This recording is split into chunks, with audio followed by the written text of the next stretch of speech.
Había una olla en cada casa colombiana que lo decía todo. No la que estaba en el fogón, sino la que vivía tapada en una esquina de la cocina, con una cuchara de palo apoyada en el borde y un trapo doblado encima. Esa olla guardaba lo que quedaba del almuerzo, lo que se iba a calentar en la noche, lo que olía desde la mitad del patio. Esa olla era el corazón de algo que hoy casi no existe. Una manera de comer que no venía de una fábrica, que no tenía lista de ingredientes en la etiqueta, que no necesitaba conservantes porque nunca duraba lo suficiente para dañarse. Muchos de los que crecieron en Colombia entre los años 60 y los 80 no lo sabían en ese momento. Nadie se levantaba pensando que estaba comiendo bien. Simplemente comían lo que había, lo que la mamá hacía, lo que la abuela había aprendido de su propia mamá. Y eso que había era, sin saberlo, una de las dietas más completas y más honestas que existían. Pero algo fue cambiando. Lento al principio, casi imperceptible. Y cuando uno se da cuenta, ya la olla con cuchara de palo no está en la cocina. Ya el olor que llegaba desde la calle no es el mismo. Ya lo que uno lleva en la lonchera no se parece en nada a lo que llevaba antes. Hoy vamos a recuperar ese olor. Vamos a entrar a esas cocinas, a esas tiendas de barrio, a esos patios con fogón de leña. Vamos a recordar lo que se comía de verdad, antes de que llegara la otra cosa. Empecemos por lo más humilde, que casi siempre es lo más importante: el caldo. En muchas casas colombianas, el día no empezaba con cereal ni con tostadas. Empezaba con un caldo caliente, caldo de costilla, caldo de papa, caldo de guineo. Una taza o un pocillo, en silencio, antes de que el resto de la familia bajara. Era el primer alimento del día y era también el más sencillo: hueso, agua, sal, hierba, nada más. Pero ese caldo tenía algo que los alimentos de hoy rara vez tienen: tiempo, horas de cocción, colágeno real, un sabor que se construía despacio. En muchas regiones, el caldo de papa era casi un rito: papas criollas, cebolla larga, cilantro, un chorrito de aceite. No había receta escrita porque no hacía falta. Las manos lo sabían. Y el que lo tomaba de madrugada antes de salir al trabajo o al colegio, llegaba con algo en el estómago que no era solo comida. Era calor, era casa, era el primer abrazo del día. Y cuando el caldo se acababa, quedaba la mazamorra. En Antioquia, en el eje cafetero, en los Santanderes, la mazamorra no era postre ni capricho. Era parte del orden natural de las cosas. Maíz trillado, cocido durante horas, servido con leche y panela raspada encima. Eso era todo, sin colorantes, sin saborizantes artificiales, sin empaque con dibujo animado. Solo maíz, leche y dulce. Lo que muchos no saben es que ese plato sencillo cargaba una cantidad de nutrientes que hoy costaría trabajo conseguir en un solo alimento. El maíz cocido en forma tradicional libera aminoácidos que de otra manera no se absorben. Las abuelas no sabían de bioquímica, pero hacían lo correcto porque lo habían visto funcionar durante generaciones. Si esto te está resonando, quédate, porque lo que viene es todavía más de fondo. El chocolate santafereño merecería un video propio. No el chocolate en polvo instantáneo que llegó después. El chocolate en pastilla, el que venía envuelto en papel, el que había que partir en cuadritos y echar en agua caliente con una pizca de sal y revolver con el molinillo de madera hasta que espumara. Ese chocolate, servido en pocillo de loza, acompañado de pan de yuca o de almojábana recién hecha. Era el desayuno del domingo. Era lo que había cuando llegaba visita. Era el sabor que uno relacionaba con que todo estaba bien. Ese chocolate no tenía azúcar añadida en exceso, ni leche en polvo, ni estabilizantes. Era cacao, azúcar de caña, canela y clavo. Eso era todo, y el cuerpo lo sabía. Se sentía diferente de cualquier otra cosa. Pero la cocina colombiana de antes no era solo la mañana. El alma estaba en el almuerzo, y en el almuerzo, el sancocho era el rey. No hay una versión del sancocho. Hay tantas versiones como familias hay en Colombia. En la costa, con yuca, ñame y plátano verde. En Bogotá, con papa criolla y mazorca. En el valle, con gallina criolla y guandul. En los llanos, con carne de res y cilantro cimarrón. Cada versión era distinta, pero todas tenían algo en común: nada llegaba de un sobre. El sancocho se hacía con lo que había, con la gallina que ya no ponía huevos, con la papa que quedaba de la semana, con las hierbas del patio, Y en esa improvisación había una sabiduría enorme. Todo era de temporada, todo era local, todo era fresco porque no había manera de que fuera otra cosa. Lo que más llama la atención hoy es el tiempo que tomaba. Un sancocho no se hacía en 20 minutos, tomaba 2 horas, a veces 3. La carne se cocía despacio. El plátano se deshacía un poco. El caldo se volvía denso con el almidón de la papa.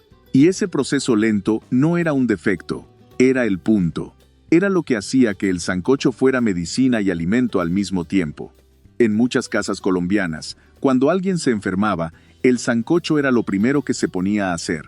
No era superstición, era conocimiento práctico acumulado durante siglos. Junto al sancocho, y a veces en lugar de él, estaba el arroz con frijoles. El frijol colombiano es un universo aparte. Frijol cargamanto, frijol bola roja, frijol cabecita negra, frijol uribe. Cada región tenía el suyo, y cada región lo preparaba diferente. En Antioquia, con hogao y cuero de cerdo. En el valle, con chorizo y costilla. En la costa, con coco y ají. Pero lo que todos tenían en común era que eran frijoles enteros, cocidos desde el estado seco, remojados desde la noche anterior. No venían en lata. No tenían sal de más, ni conservantes, ni espesantes artificiales. Venían del costal de la tienda o del mercado de plaza y se cocinaban ese mismo día. La proteína vegetal del frijol, combinada con el arroz, formaba lo que los nutricionistas hoy llaman una proteína completa.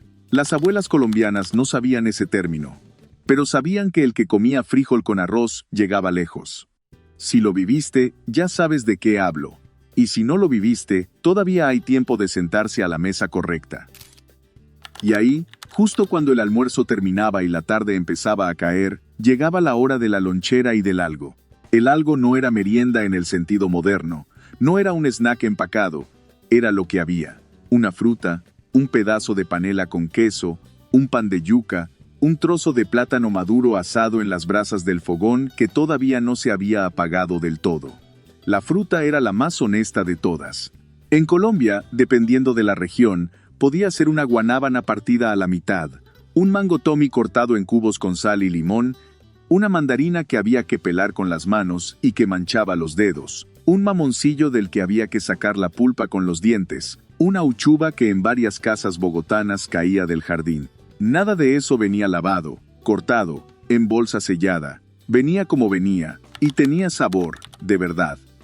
El tipo de sabor que hoy uno busca en algunas frutas del supermercado, y no siempre encuentra. La panela era otra historia enorme. La panela no era solo dulce, era energía real, era hierro, era calcio en una forma que el cuerpo absorbía bien. En muchas casas de campo, un vaso de agua de panela con limón era el reconstituyente natural que se le daba al que llegaba agotado del trabajo. En el colegio, la lonchera con panela y queso era tan común que nadie la miraba como algo especial. Hoy uno busca ese sabor en algunas tiendas especializadas, en mercados orgánicos, en productos que cuestan 3 veces más que antes. Y no es exactamente lo mismo. Pero lo que realmente separaba la cocina de antes de lo que vino después no era un solo ingrediente, era una forma de pensar la comida. Nada se desperdiciaba. El caldo sobrante del sancocho se volvía sopa para la cena. Los frijoles que sobraban se aplastaban y se freían al día siguiente. El plátano que estaba muy maduro para comer solo se asaba o se echaba a la olla con panela. El suero del queso se usaba para hacer arepas. El agua donde se coció la panela de maíz se volvía chicha o guarapo. Era una economía del alimento que no tenía nombre porque no necesitaba uno. Era simplemente lo que se hacía. Y en esa manera de hacer las cosas, había una conciencia nutricional que no venía de un libro sino de la experiencia acumulada de generaciones que sabían lo que le hacía bien al cuerpo porque lo habían visto con sus propios ojos. El chocolate se tomaba porque reconfortaba, el caldo se tomaba porque daba fuerza. El sancocho se hacía cuando alguien llegaba de lejos porque era el abrazo más grande que podía dar una cocina. Lo que vino después no llegó de golpe. Llegó en cajitas pequeñas, en envolturas de colores, en propagandas que prometían rapidez, practicidad, modernidad. Llegó en polvos que se disolvían en agua caliente y que olían parecido pero no eran lo mismo. Llegó en enlatados que duraban años en el armario y que tenían una lista larga de ingredientes que nadie sabía leer del todo. Y la gente no lo rechazó porque fuera mala, lo aceptó porque la vida se volvió más rápida, porque las jornadas se alargaron. Porque en muchas casas ya no había quien tuviera 3 horas para esperar que el sancocho tomara su tiempo. Porque los mercados de plaza fueron quedando lejos y los supermercados quedaban en la esquina. No fue un abandono, fue una presión, y esa presión fue ganando terreno poco a poco, década a década. Y entonces llegó el momento en que muchos se dieron cuenta.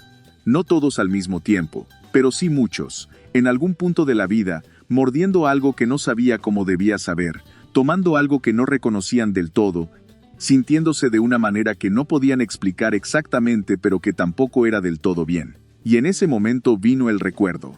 El olor al caldo de la mañana, el sabor de la mazamorra fría en la noche, el sonido del molinillo en el chocolate, la textura del frijol bien cocido contra el arroz blanco. No era solo nostalgia, era el cuerpo reconociendo algo que había perdido. La cocina colombiana de antes no era perfecta. Tenía sus límites, sus carencias, sus diferencias enormes entre quien tenía y quien no tenía. Pero tenía algo que no se empaca, que no se conserva en frío, que no se puede reproducir en un laboratorio. Era comida que sabía quién la había hecho, dónde habían crecido los ingredientes, en qué olla había vivido toda la mañana. Eso no se fue del todo. Todavía hay cocinas en Colombia donde la cuchara de palo sigue apoyada en el borde de la olla. Todavía hay manos que saben cómo se hace el hogao de verdad. Todavía hay mercados de plaza donde el frijol viene del costal y huele a tierra buena. Y tal vez eso es lo más importante de recordar todo esto, que no se fue del todo, que todavía está, esperando que alguien se siente y le dé el tiempo que siempre mereció.